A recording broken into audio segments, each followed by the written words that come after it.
இன்றைக்கு வாழ்க்கையை பற்றி தான் பார்க்க போகிறோம். வாழ்க்கை பெரிய ஒரு விஷயம். அதை பற்றியெல்லாம் நம்ம தேர்ந்து தெளிந்து சொல்கிறதெல்லாம் வந்து ரொம்ப கஷ்டம்தான். வாழ்க்கை வந்து ஒரு பயணமாக தான் இருக்குது. அந்த பயணத்தில் வந்து சிலரை வந்து தற்காலிகமாக நாம் சந்தித்து விடைபெறுகின்றோம். ரயில் பயணங்கள் மாதிரி சிலர் நம்ம கூடயே ட்ராவல் பண்ணுறாங்க. சிலர் ஒரு ஸ்டேஷன் வந்தவுடனே இறங்கி போயிடுறாங்க. ஆக்சுவலாக இந்த வாழ்க்கை பயணத்தில் நம்ம கற்றுக்கிறதுன்னு ஒரு விஷயம் இருக்குது. சப்போஸ் நமக்கு பெரிய சிக்கல் வருது தெரியாமல், அதாவது எதிர்பார்க்காமல் ஒரு பெரிய சிக்கல் வரும்பொழுது கூட நாம் நம்பிக்கை இழக்கக்கூடாது.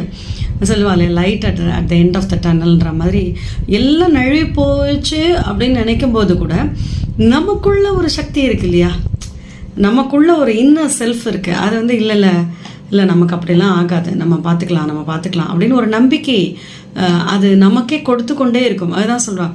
அதாவது அந்த பாசிட்டிவ் ஆட்டிடியூட், நேர்மறை எண்ணங்களுடைய தாக்கம் தான் அது எப்போ வரும் அப்படின்னா, நம்ம கூட நல்ல மனிதர்கள், நேர்மறை எண்ணம் கொண்ட மனிதர்கள் இருக்கும் பொழுது கண்டிப்பாக அது நமக்கு இன்னும் வாழ்வதற்கான ஒரு ஹோப் கொடுக்கும், ஒரு நம்பிக்கை கொடுக்கும், ஒரு சந்தோஷத்தை கொடுக்கும். ஆக்சுவலாக நம்பிக்கை தான் வாழ்க்கை. நம்ம நினைக்கிறோம்ல, இன்றைய மாதிரி இல்லை, நாளைக்கு என்ன அப்படின்னு நினச்சிட்டு இருக்கும் பொழுது ஒரு எதிர்பார்ப்போடு நம்ம வாழ்கிறோம். அப்படிங்கும் பொழுது நல்ல எதிர்பார்ப்போடு வாழ்கிறோன்னும் போது வாழ்க்கை போர் அடிக்காது. அதுதான் முக்கியம். சிலர் பார்த்துருக்கீங்களா, எப்படி இருக்கீங்கன்னு கேட்டால் ஏதோ இருக்கேன் அப்படின்னா என்ன அர்த்தம்? சலிப்பு. அவர்கள் வந்து ஒரே வாழ்க்கையை தான் வாழ்ந்து கொண்டு இருக்கின்றார்கள்.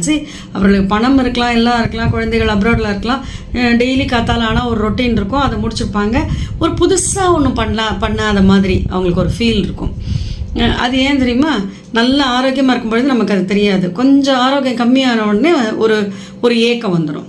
இதெல்லாம் மனதினுடைய விளையாட்டு தான். நம்ம கூட இல்லாததை நினைத்து இயங்குவதும், இருப்பதை நினைத்து வந்து பெருசாக சந்தோஷப்படாமல் இருப்பதும், we are not showing our gratitude towards பகவான். நம்ம இன்றைக்கு நன்றாக இருக்கின்றோம்னா யாரோ நமக்காக ப்ரே பண்ணிட்டு இருக்காங்க. நம்ம கூட எல்லாம் நல்ல நேர்மறை எண்ணங்கள் கொண்டவர்கள் இருக்காங்க. நம்ம நல்லா இருக்கோம், அப்படிதான் நம்ம யோசிக்கணும். ஜஸ்ட் இமேஜின், ஏதோ கண்ணை கட்டி காட்டில் விட்ட மாதிரி ஏதோ ஒரு இடத்துல இருக்கின்றீர்கள். பாஷை கூட தெரியாது, உங்களுக்கு ஆறுதல் சொல்கிறதுக்கோ இல்லை உங்களுக்கு ஐடியா சொல்கிறதுக்கோ யாரும் இல்லைன்னா எப்படி இருந்திருக்கோம் நம்ம நிலைமை?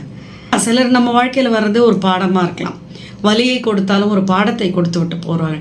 சிலர் வந்து நம்மளுடைய வாழ்க்கையில் தென்றலாக வரலாம், சிலர் வந்து சூறை காற்றாக வரலாம். நம்மக்கிட்டேருந்து இருக்கிறதெல்லாம் அப்படியே எடுத்துகிட்டு போய் நம்மளை வந்து ஒரு என்ன சொல்கிறது, டெசர்ட்டில் நம்ம வந்து தனித்து விடப்பட்ட அளவுக்கு நம்மளை பண்ணுற மாதிரி கூட இருக்கலாம்.